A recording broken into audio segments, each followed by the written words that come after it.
एक बार यह तय हो गया डॉक्टर शर्मा की समस्या क्या है, उसके बाद इलाज के विकल्प की अगर बात की जाए तो क्या क्या ऑप्शंस मौजूद हैं? जिस तरह की समस्या है या जो डिजीज है, सबका अपना अपना अलग लाइन ऑफ ट्रीटमेंट है। सपोज अगर कोई लिगामेंट की इंजरी है, लिगामेंट टूटा हुआ है, तो उस लिगामेंट को रिकंस्ट्रक्ट करना और पहले जैसा बनाना बहुत जरूरी है ताकि ज्वाइंट की स्टेबिलिटी आ सके और ज्वाइंट को फर्दर डैमेज ना हो। तो इस तरह की सर्जरी अवेलेबल है जो दूरबीन से की जाती है, आर्थ्रोस्कोपी से की जाती है। अगर ज्वाइंट के अंदर मेनिस्कस का टीयर है या कोई पार्ट ज्वाइंट के अंदर आ जाता है मूवमेंट के दौरान और ज्वाइंट को लॉक कर देता है, तो उस पार्ट को हटाना जरूरी है।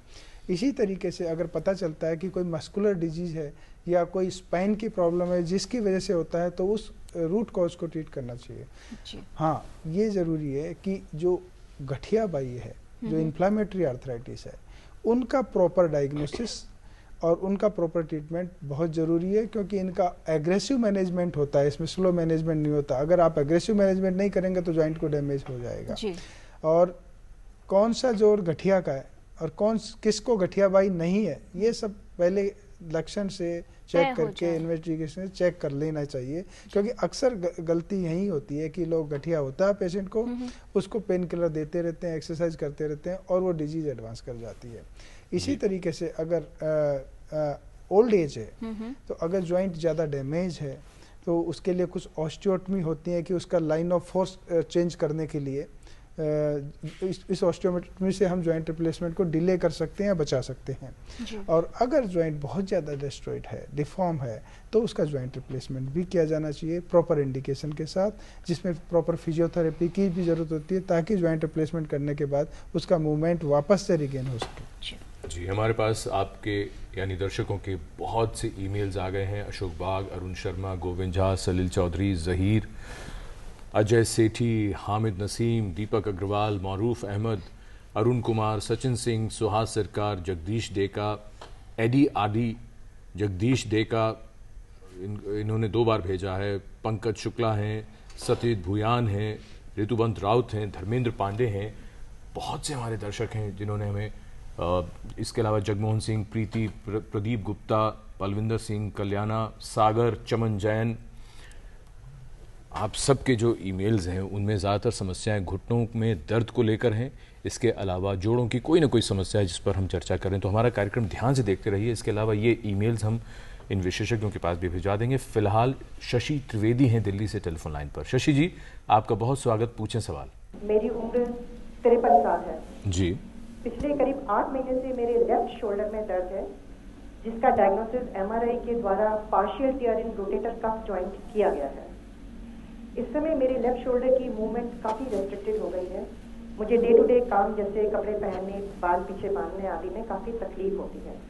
मेरा इलाज तो डॉक्टर साहब चल रहा है, परंतु कोई विशेष फायदा नहीं हो रहा है। मैंने काफ़ी अल्ट्रासोनिक मसाज की सिटिंग्स भी ली हैं, पेन किलर्स भी डॉक्टर साहब के प्रिस्क्राइब द्वारा वो भी मैंने लिए हैं, परंतु अभी मुझे कोई विशेष फायदा नहीं हुआ है। डॉक्टर साहब, अभी मुझे क्या करना चाहिए ताकि मुझे इस तकलीफ से निजात मिले? जी, डॉक्टर निगम, आप जवाब दें इस सवाल का। शोल्डर जॉइंट एक्चुअली ये बॉल सॉकेट जॉइंट है और इसमें लटकता है हाथ आपका हर वक्त। तो पहले तो हाथ को रेस्ट में रखना चाहिए, अपनी आर्म को रेस्ट में रखें, और ये हमेशा इसकी हीलिंग बड़ी स्लो होती है क्योंकि इसके चारों तरफ एक रोटेटर कफ होता है जो 4 मसल्स से बनता है, अटैचमेंट से जी। उसमें होता ही है कि एक पर आप स्ट्रेन दे रहे हैं और दूसरे को रेस्ट दे रहे हैं। जब तक ये वाला ठीक होता है तब तक जो स्ट्रेन वाला है वो दर्द करने लगता है। तो इसमें बहुत ज़रूरी है कि आप थोड़ी पेशेंस रखें, थोड़े दिन फिजियोथेरेपी रेगुलर करवाएं, रिजल्ट अपने आप आएगा, लेकिन इसमें महीनों लग जाते हैं। यहीं पर ही एक और आपसे हम सवाल पूछेंगे। अभी जब बात हो रही थी इलाज को लेकर, जो बड़ा विस्तार से जवाब दिया डॉक्टर चंद्रशेखर, डॉक्टर शर्मा ने, आपसे हम डॉक्टर निगम यहाँ ये जानना चाहेंगे वो किस तरह की जॉइंट प्रॉब्लम्स ऐसी होती है जिसमें इलाज बहुत लंबा चले, और जैसे कि अक्सर जोड़ों की समस्या में ये देखा गया है कि डॉक्टर्स के चक्कर लगते रहते हैं, दवाइयाँ खाते रहते हैं, लोग सिकाई करते रहते हैं। सिकाई के लिए वैसे आप लोग मना करते हैं, लेकिन ये समस्या लंबे अरसे तक चलती है, ऐसा क्यों? हड्डी कोई भी प्रॉब्लम होती है वो हमेशा लंबे समय में ही ठीक होती है, क्योंकि हड्डी के पास में जितनी ब्लड सप्लाई है वो बड़ी पुअर है। तो हमेशा उसकी हीलिंग के लिए थोड़ा पेशेंस चाहिए आपको। आपका एक घाव हम आपके इंसिजन लगाते हैं, 10 दिन में ठीक हो जाता है। हड्डी टूटती है तो आपको 6 हफ्ते लगते हैं मिनिमम। तो ये तो ध्यान ही रखना चाहिए कि हड्डी कोई भी प्रॉब्लम जो है वो टाइम टेकिंग तो होगी होगी। जी डॉक्टर यादव, ट्रीटमेंट की हमने बात की तो जॉइंट रिप्लेसमेंट का जिक्र आया। इसके अंदर दो स्थितियां हैं, एक वो लोग जो जॉइंट रिप्लेसमेंट नहीं करवाते, उनको लगता है कि क्या जरूरत है करवाने की, वहीं एक दूसरी पिक्चर ये भी सामने आ रही है कि व्यक्ति को लगता है अच्छा समस्या है तो मैं सबसे पहले जॉइंट रिप्लेसमेंट का ऑप्शन क्यों ना ट्राई कर लूं। आप क्या एज एन एक्सपर्ट सजेस्ट करते हैं कि जॉइंट रिप्लेसमेंट कब करवाना चाहिए, किस स्थिति में करवाना चाहिए? जो फर्स्ट ग्रुप जो कहते हैं कराना ही नहीं चाहिए, वो भी गलत है। मैंने पहले ही बता चुका हूँ कि अगर जॉइंट बहुत ज़्यादा खराब हो जाए, बहुत टेढ़े जॉइंट पे आप नहीं चल सकते, चलने के लिए पैर पूरा सीधा होना चाहिए और 90 डिग्री पे आपका पंजा होना चाहिए। टेढ़ा पैर हो गया है, पेन भी है आपको और रोज़मर्रा का काम नहीं कर पा रहे हैं, डेली पेन किलर लेनी पड़ रही है और आपको आपके सारे एक्सरसाइज वगैरह और सारे जूते में थोड़े बहुत मॉडिफिकेशन सब आपने कर लिए हैं, तो ऐसे ग्रुप को बिना किसी डर के जॉइंट रिप्लेसमेंट करा लेना चाहिए जी। जॉइंट रिप्लेसमेंट बहुत ही सक्सेसफुल सर्जरी है, स्पेशली 2 जॉइंट्स की। सबसे ज़्यादा सक्सेसफुल जॉइंट है हिप रिप्लेसमेंट, हिप को रिप्लेस करना, हिप को बदलना। दूसरा है नी, और दुनिया में सबसे ज़्यादा यही सर्जरी होती है। 80 to 90% इन्हीं जॉइंट्स को बदला जाता है क्योंकि इनके लॉन्ग टर्म रिजल्ट बहुत अच्छे हैं जी। तो घबराने की ज़रूरत नहीं। हाँ, इसमें ये ज़रूर ध्यान रखें कि joint replacement general orthopaedic surgeon का काम नहीं है। ये बहुत है, अगर आपने ऐसे हुआ तो फिर आप और भी ज्यादा मुसीबत में पड़ सकते हैं जी। बहुत सारे हैं पूरे हिंदुस्तान में इसके ट्रेंड और डेडिकेटेड लोग जो केवल जॉइंट रिप्लेसमेंट करते हैं, गवर्नमेंट सेक्टर में, प्राइवेट सेक्टर में। प्रॉपर जगह जाइए, उसके बाद डरने की कोई जरूरत नहीं है। दूसरी बात कि एक ग्रुप कई बार ये देखा जाता है, मैं ओपीडी में देखता हूँ कि बहुत कम मिनिमल सा प्रॉब्लम है। अर्थराइटिस के कई सारे ग्रेड्स होते हैं, तो अर्थराइटिस का ग्रेड 1, 2, 3, कई बार 4 ग्रेड में भी डिवाइड किया गया है। ग्रेड 1, 2 तक तो जॉइंट अर्ली स्टेज में बिल्कुल नहीं बदलवाना चाहिए। ग्रेड 4 फिर वही वाली बात आ गई, बहुत टेढ़े हो गए, वो खराब हो गया, तो ग्रेड 3 की लेट स्टेज और 4 में फिर आप आराम से बदलवा सकते हैं। ऐसे लोगों को डरना नहीं चाहिए और उसी स्टेज में हमारे डॉक्टरों को बोलना चाहिए कि जॉइंट बदलिए। अर्ली स्टेज में डॉक्टरों को भी नहीं बताना चाहिए कि ये जॉइंट बदल दिया जाए जी। इस तरह के जो पेशेंट्स होंगे जिनका रिप्लेसमेंट हुआ, उनको क्या सावधानी आप बताते हैं रिप्लेसमेंट होने के बाद? रिप्लेसमेंट के बाद जैसे कि नेचुरल जॉइंट की जो केयर करनी होती है वही आर्टिफिशियल जॉइंट की, जैसे कि हमने बताया कि मसल्स की टोनिंग, चारों तरफ जॉइंट अगर मसल टोन्ड होंगी, सपोर्टेड रहेंगी मसल से, तो जॉइंट का बियर टियर कम होगा जी। इसमें क्या होता है, बियर टियर इसमें भी होता है लेकिन दूसरे फॉर्म में, लूज हो जाते हैं। पेशेंट की बोन के ऊपर इनको चिपका दिया जाता है। अगर मसल चारों तरफ से सपोर्टेड है तो वो लूजनिंग कम होगी। तो एक्सरसाइज और दूसरा कुछ चीजें अवॉइड करते हैं, पालती मार के उकड़ू बैठना, जॉगिंग करना, ये सब अवॉइड करते हैं कुछ चीजें जी। और फिलहाल हमारे साथ फोन लाइन पर मौजूद हैं श्रीनगर से बिलाल अहमद साहब। अहमद साहब, आपका स्वागत टोटल हेल्थ में, सवाल पूछिए। मेरा क्वेश्चन ये है कि मेरी मदर जो है, जिनकी एज 55 to 60 है, उनको ऑस्टियोआर्थराइटिस है जी। तो काफी विशेषज्ञों को दिखाने के बाद वो एक ही मात्र वो दवाई देते हैं जिसको क्या नाम है, वो डाइफिन।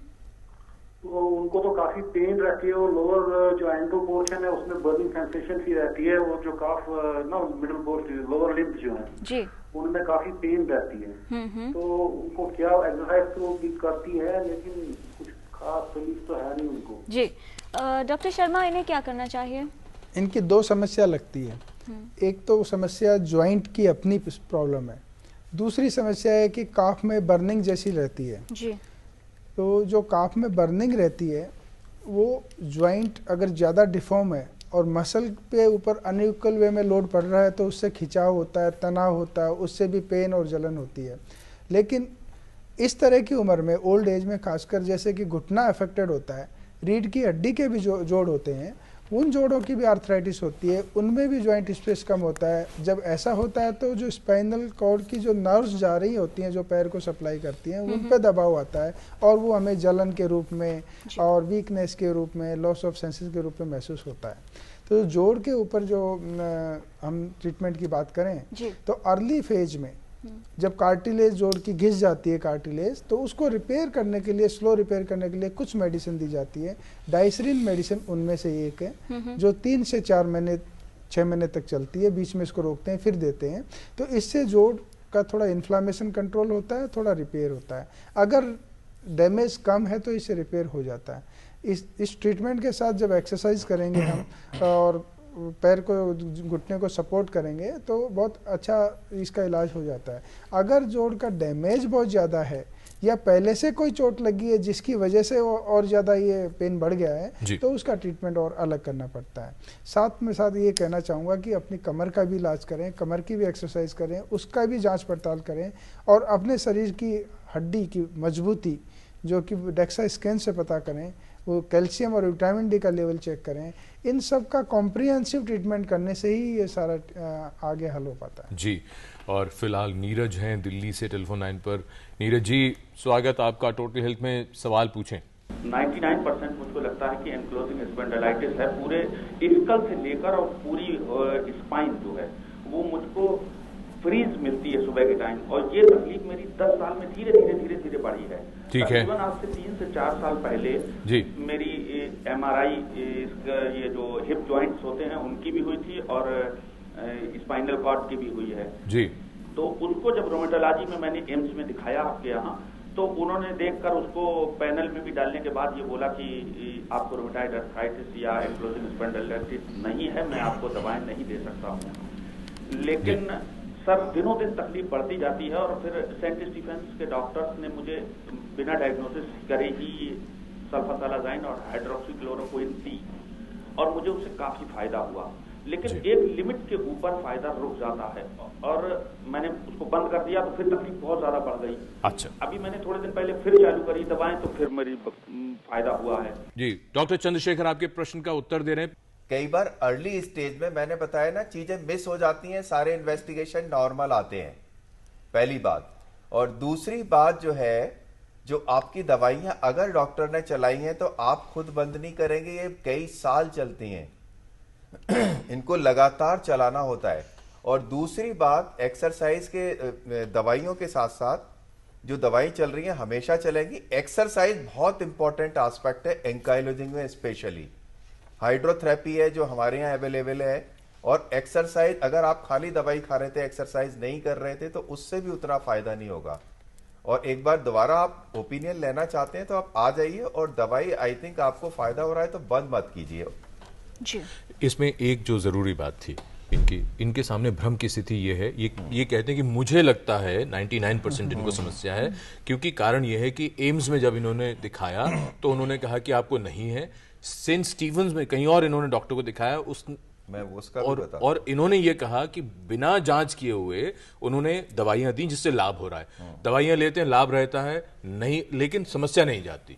आप तीनों में से कौन जवाब देना चाहेगा? डॉक्टर यहाँ मैं ये बताना चाहूंगा, बहुत संक्षेप में समय। कुछ आर्थराइटिस ऐसी होती हैं जो गठिया की एंकाइलोजिंग की तरह ही होती हैं, लेकिन उनमें उसका टेस्ट नेगेटिव होता है। अच्छा, तो उनको सीरो नेगेटिव आर्थराइटिस कहते हैं। तो एक तो इस तरह की आर्थराइटिस हो सकती है, और कई बार जो है ये टेस्ट रिपीट करके भी देखना चाहिए कि कभी कभी अर्ली स्टेज में नेगेटिव आता है लेकिन बाद में जाके पॉजिटिव आ जाता है। और इस टेस्ट की जो स्पेसिफिसिटी है वो 90% है, 10% में बीमारी होते हुए भी नेगेटिव आता है।